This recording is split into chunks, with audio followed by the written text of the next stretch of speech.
Today, I want to discuss with you about how can we become peaceful and how can we become calm from our mind.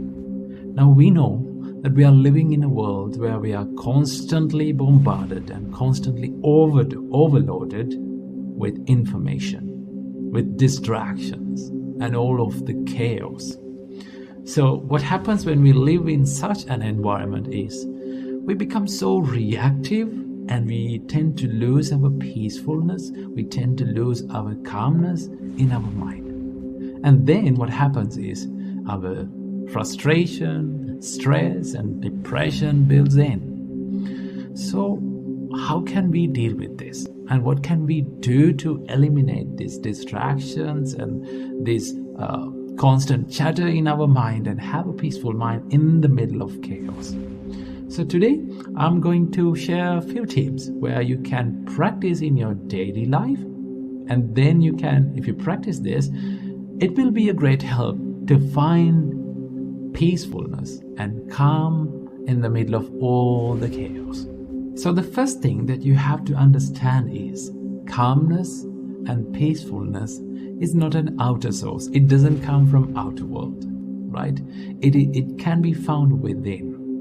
So no matter where you live, no matter what the place you live, no matter what you do, if you really focus on this calmness, and if you're clever enough to find that, then you will be able to find the calmness and peacefulness in the middle of all the chaos. So always remember, calmness and peacefulness should be built and should be developed within, okay? And also, you have to remember one thing, that calmness and peacefulness is not about emptying your mind, right? When you become calm and peaceful, it doesn't say that there's nothing in your mind, no thoughts in your mind, right? Thoughts may appear in your mind, right? There will be lots of thoughts and train of thoughts will be appear in your mind. But when you become really calm and when you become serene from your mind, you tend to not to react to all those stimulations. That is what the real calmness and peacefulness means, okay? Normally, when the thoughts appear, right? When all these kind of trains of thoughts appear in our mind, what happens to us is we oftenly react to them, right? We become panicked and we tend to react to them. So the reason why this happens is because we think the thoughts as us. And we tend to think that I am what I think and I am my thoughts. But in reality, thoughts are not you. You are not your thoughts, right? Thoughts are just like they're coming and going. It's like clouds, right? There's the sky and there's the clouds, right? So what is the nature of a cloud? It comes and it swarms around and it goes off, right? Sometimes the sky is cloudy, sometimes the sky is moody, sometimes the clouds are scattered here and there, and sometimes the sky is empty. So you are like the sky and your thoughts are like the clouds, okay? So there's a huge distance between the sky and the clouds. But we often think that the clouds as the sky. Sometimes when it is raining, sometimes when it is moody, we blame to the sky, right? We tend to say that, oh, this weather is not okay. The sky is always raining and it's moody. But sky is not raining. Clouds are what forms the rain, right? Clouds forms the rain. So same as that, when the thoughts appear in your mind, you can take a little step back and think, should I react to this? Should I react upon these thoughts? For an example, if an angry thought came to your mind, what should you do? Just pause a little bit and think, should I react to this?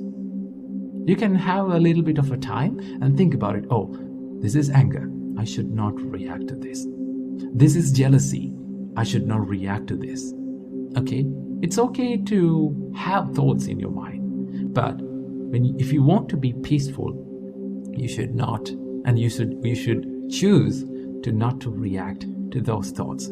So there are a few practices where we can do in our daily life to bring and to make a little bit of a help to this peacefulness and calmness. One thing that you can do is that you can slow down your body movement for a little time period of the day. Maybe like when you have time and when you're working by yourself, maybe like you're walking, maybe like you're writing something, or maybe like you're studying. Try to maintain slow body movements. Now, why I say this? Because our body and our mind is highly interconnected. Okay? When our thoughts become panicked, our body become panicked. So in the other way, if we calm down and if we slow down our bodily movements, it will be a great help for us to slow down the thought process. Then you can take a little time and think about what comes to your mind. That is one thing that you can do. And also there's another great practice that Buddha told us to do, that is called breathing meditation. When you do the breathing meditation, you reduce these heavy loads of thoughts into 2 thoughts: in breath and out breath. In breathing meditation, all what we are doing is we are constantly becoming aware of in breath and out breath. When you do that, it's sort of like condensing your mind. It's sort of like making your mind soft and peaceful and non-reactive. That is what you can do. And also there's another thing that you can do, is to not to judge your thoughts and to be aware of your thoughts. I will give you an example. It's like you're watching a traffic pass by the side of the road, right? You can see cars and bikes and vans and buses are going, but you're not going to judge them. You're not going to stop them. You're not going to chase behind them. You sit by the road and you just watch them. Let the vehicles be the vehicles and you be you. In the same way, let the thoughts be the thoughts and you be you. When you become less reactive to your thoughts, you can find that peacefulness and calm.